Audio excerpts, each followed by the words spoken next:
Bebek lanang.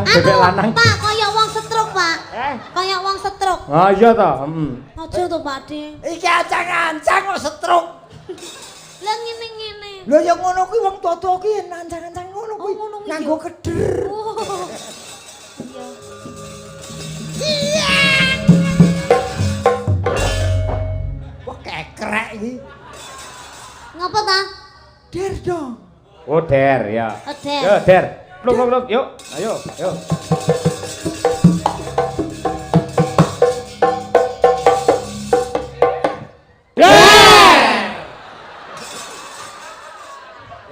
Manut tok iki kanca-kancane kompak kok manut karo dawuh saka Pak Gareng. Sing muni musrike. Kok musike. Huh. Kaya gek aku mulang kowe kae piye. Muridku lho, Duk. Madang karai. Oh. Oh. Yo madang apa ora iki? Madang kara. Dan ki musik. Oh, musik.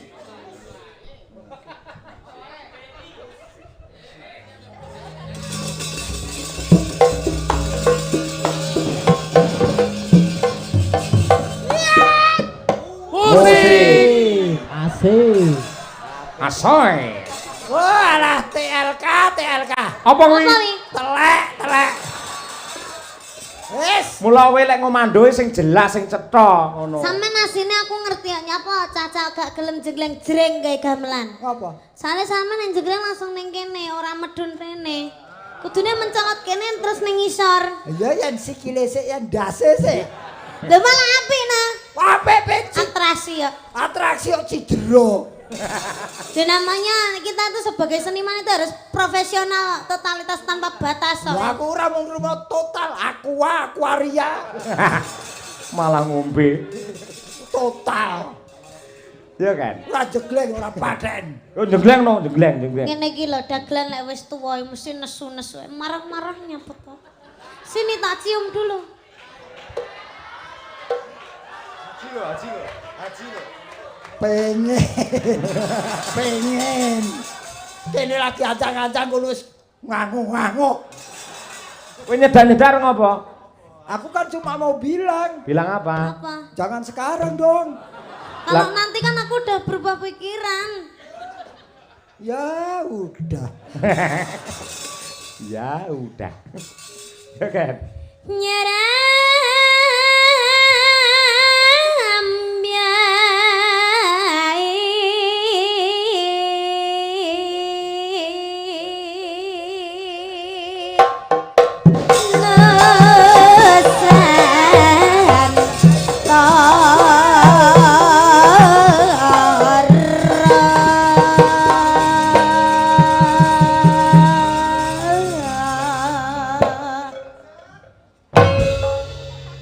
Najan tipis ning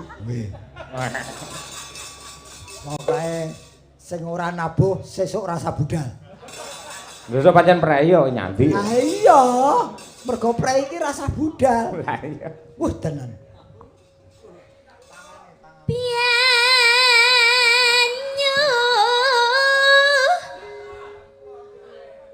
Mas aku sekak.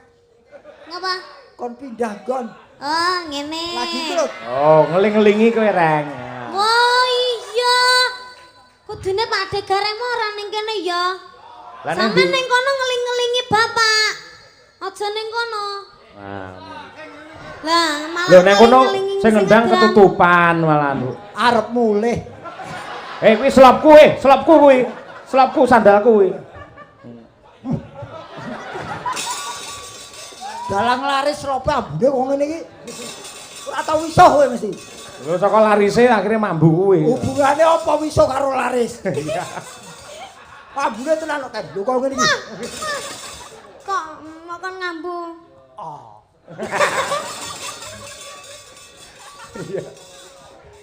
Iya kan?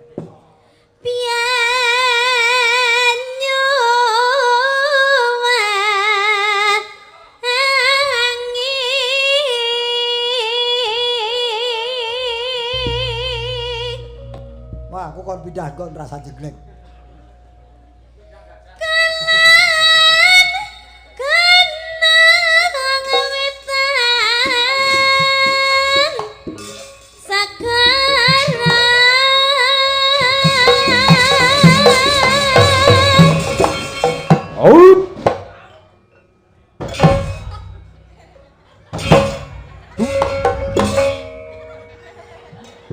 Tahun piro motormu kuwi? Mbuh. Aku tuku ning Rajamala. Distandarke kok mati dhewe iki. Ana wing kendaraan distandarke mati dhewe iki. Iya. Kowe pengen ora jenggleng ben kanca-kanca kompat mak jriyeng gamelane ngono. Piye Mas? Carane enek. Apa? Kowe kon dhuwur sirah gajah dhuwur kae lho. Kok aja nih. Besok kan anak saya tunangan. Wah. Jangan gitu dong. Sesuk anaknya tukar cincin kon terjun Ya bebas. wis bar tukar cincin. Apa? Terjun bebas. Sik bar tukar cincin ki sesuk meneh ta? Heeh. Lah apa ditanggap rene neh? Loh, sebagai pembuktian. Ndak apa-apa sampean dhewe. Hah? Terjun bebas dhewe. Aku yang dhewe iki wedi kancani yo. Iki mah. Oh iya tak kancani nyoteng. Hah? Tak kancani nyoteng. Sampeyan Terjun kok ngono lho. Loh, lah iya aku tak support.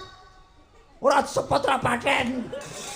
Bunuh diri kok sepot. Kaya gathuk kaca lho reng jane kowe iki. Apa? Lah kon dhuwur kono kan dhuwur to. Oh, Gathuk kaca ketok gagahe. mabur. Heeh. Lah iya. Metu kiai kene sorak keplok kabeh. Hebat ki lho. Sik ora iki wayang kulit apa pembunuhan massal? Kene mateni kono mateni iki. Ya kan. Larelan kita. Luar biasa. Alhamdulillah. Elak temenanan dasare len joget genduk niken karo Mbah Gareng ya kompak banget. Ah, sing ora kompak iki sing ngendang November iki. Noval Cahyadi. Ah, Noval Cahyadi. Aku njaluk dungdunge iki akeh yo. Wong ngirit 3, 4. Lah ki ngiman karo sampeyan mergo lek kakean lah sampean kok ndak napase kaya Mas ngono. Nopal yo ora ngingeti bangsa elek-elek ngene iki yo Sing diwasi aku kok. Mangsamu bleketekanmu piye? Ku elek-elek. Tenan ngimbangi jogete si apa Niken ki medhotke usus. Iya ta. Loh, Wis. tapi jarene kuwi mau enek banyolane sampean sing enak sing tua daripada sing enom. Nah. Kuwi kleru. Sampean kan wis tuwa. Gak iso ngimbangi sing enom, berarti sing menang kan pangkat sing enom. Sampean kan joget ngono tok wis kesel. Berarti kan Senenono. menang sing enom. Senenono, Nduk. Sing tua kan ora iso joget akeh-akeh. Ngono jaremu menang sing tua. Padahal lo aku lo jenom, Pak Cahyo lo jenom pamane Pak Cahyo mau joget ngene iki ndak capek ya, Pak. Ora capek Ora aku. kesel. Tahan enom kok ya. Ora Napase sik sambat. landung kok. Ora sambat. Ngene dirungokne reng lek dituturi karo anake. Ben awakmu iso ati-ati ning ngendika ngono kuwi. Kalah to sing tua. Mengkane dadi wong tua ki aja Lek omong aja aneh-aneh mergo ucape ditiru karo sing enom ngono kuwi. Nyatane bareng joget ya kalah karo Niken napasku ya entek. Ayo njajal joget neh, bajing loncat. Ketekek, ayo digantung sisan. Kenceng ngono Niken iki parah ta. Ketekan digantung pisan. Wah, bocah sadise ra umum. Lah, aku ki ngewangi sampean, lah nek mau dipluntir-pluntir ya sisan tak gantungne. Nek pengen Aku wayahe. masih ngurmati ki, masih kowe sing nom, yen aku salah ya tetep aku rumangsa salah ngono lho. Lah iya berarti kan menang di. Ya kumantung. Mantuk Sing ngeyel kan. Ndang, ngeyel mbek aku ndang. Ora tergantung pada centelan. Ora ya tetep dina iki menang kowe. Domongi wanita itu harus selalu menang, tidak boleh kalah. Oh, ya yen kuwi tak dukung. Kon dukung. Bojoku ya ngono. Bojone sampean sing endi? Bojone sing endi? Ndek mau ketoke ning mburi VC mau ketoke jek enom, rambute klimis ngono. Kuwi nomor 3. Oh, Nomor 3. sing nomor 1. Ae sing ning omah. Oh, ndelok live gak? Iki bengi iki. Hmm. Oh iya ya, aku ora gur siji tok bojoku. Ngono ngomong telu. Langsung to tiba iki. Ngono kok. Wah sombong. Ya, Niken tak golekne kanca. Sapa, Mas? Coba Winong Nawangsih karo Mbak Birgita Ayu. Telu ta. Pledhok Birgita. Birgita. Ayo, Bir. Ngaturake lagu sing lagi ngetren ya kuwi Lestari coba kaya apa bertiga. Niken, Winong karo Birgita. Ujaning sih, Pak. Non, Ujaning sih. ujan ning sih. Nggih. Kuwi piye? Lestari alamku. Hah? Apa rawite sampun, Pak? Ya ampun. Oh iya. Dipring lho notasine. Hebat. First time nyanyi Pujaning sih, Pak. Wah, siap. nggih. Mergo nek niken salindri cah-cah mau wis tak WhatsApp dhewe-dhewe, Pak. Isine piye, Caca? takon nganut senenge belajar Pujaning sih. Wis tak kei notasi, sini notasine sing garap aku to, Pak. Layak nute gur moji-roji. Ujaning sih ya. Nggih. Pak Gareng sampun sayang nggih jenengan. Sampun capek. Lah aku natai niken siji we kalah samene ketelu wedokan kabeh. Piye to Pak Deki sama dadi bintang tamu ya tugas iki yang ngadeg berdiri. Seharusnya tidak boleh seperti itu. Tidak boleh. Ini bintang tamu pengen tuwek ngono terus lungguh tok ngono ye sampean mau kan gaji buta. Sebagai orang laki-laki itu harus gentle, kita itu harus gaji buta sama saya. Sampean sebagai bintang tamu lho Pak De. Aja ngono kuwi bintang tamu ya profesional ngono kuwi. Aja nganti kalah karo sing no. Siji lawan telu kudune iso. Kowe iki jane sindian apa satpam? Wong ngeleke wong bareng total. Ayo yen mani aja bareng. Loh, Ayo. nantang. Niken salinter. Foto ndase jetakan jero. Wah.